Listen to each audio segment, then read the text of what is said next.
상트페테르부르크가 우크라이나 드론의 잔혹한 침공으로 지옥으로 변했고, 러시아는 2026년 6월 3일 수요일 아침 가장 중요한 간판 도시 중 하나 위로 연기가 피어오르는 가운데 깨어났습니다. 우크라이나는 블라디미르 푸틴의 도시에서 에너지 및 군사 인프라 목표물을 상대로 장거리 작전을 개시했습니다.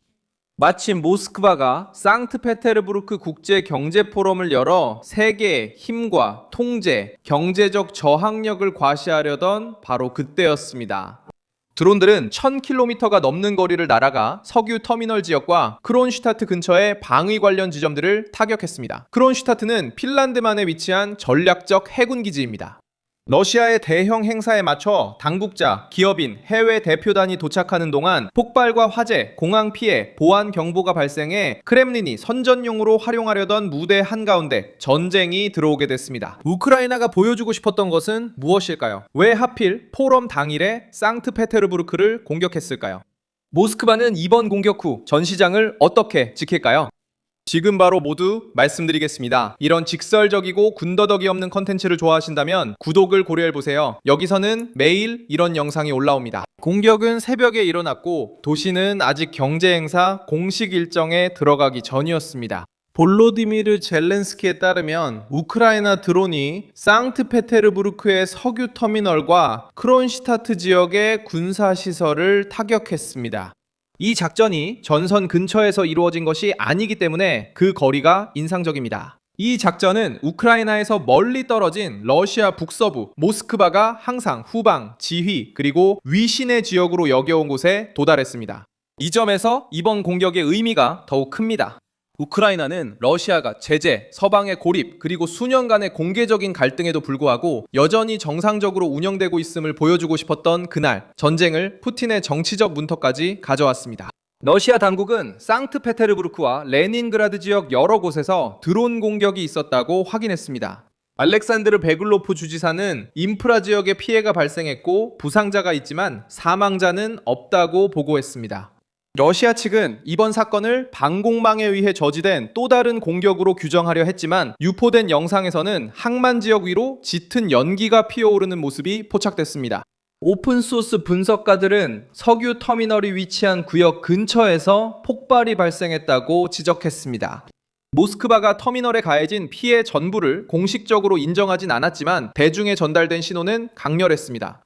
러시아에서 두 번째로 큰 도시이자 푸틴의 정치적 고향이며 크렘린의 주요 경제 행사가 열리는 장소인 이 도시는 국제 박람회 주간에 공격을 받았습니다.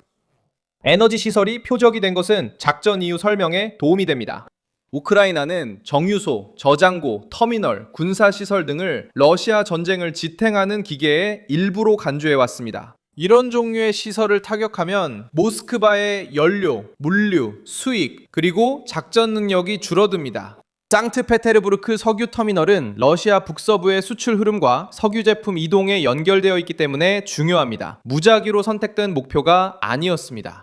에너지 판매를 경제의 핵심으로 유지하려는 경제에서 민감한 지점이었습니다. 크론슈타트 지역은 이번 공격의 중요성을 더욱 높여줍니다.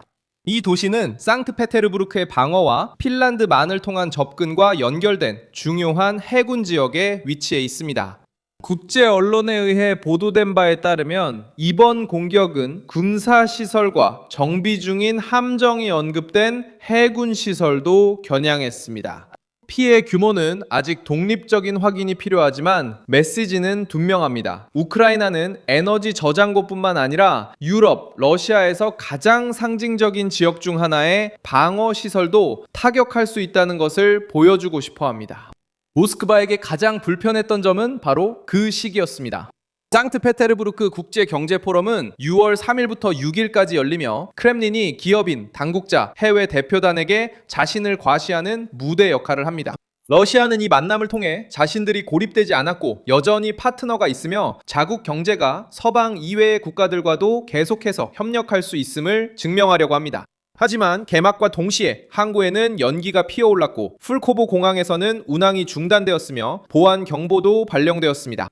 모스크바가 통제하려던 이미지는 시작 몇 시간 만에 이미 깨졌습니다. 블라디미르 푸틴은 앞으로 며칠 안에 행사에서 연설할 예정이며 크렘린은 이번 공격을 저항의 메시지로 바꿔야 할 것입니다. 모스크바는 러시아가 도발당했다고 주장하며 방공망이 잘 작동했고 경제도 견고할 것이라고 할 가능성이 큽니다. 하지만 블라디미르 푸틴에게 문제는 이번 공격이 잘못된 장소, 시간, 보여선 안 될 사람들 앞에서 일어났다는 점입니다. 이번 공격은 러시아 대통령의 정치적 이력과 밀접한 상트페테르부르크에서 발생했습니다. 정부가 손님을 맞이하며 안정성을 홍보하던 중 공격이 있었습니다. 이번 공격은 또한 장거리 전쟁 논리의 진전을 보여주었습니다. 전선은 여전히 치열하지만 우크라이나는 드론을 사용해 러시아 내부에 비용을 발생시키기 시작했습니다. 이로 인해 모스크바는 방공망을 분산시키고 대도시를 보호하며 경제 인프라를 방어하는 동시에 우크라이나에 대한 군사적 압박도 유지해야 합니다. 멀리 떨어진 지역에 드론이 도달할 때마다 크렘린은 자신들이 통제하고 있다고 주장했던 전쟁이 어떻게 1000km가 넘는 거리를 뚫고 전략적 도시 상공에 나타났는지 설명해야 합니다. 이제 싸움은 단순히 영토를 두고 벌어지는 것이 아니라 힘에 대한 인식도 걸려 있습니다.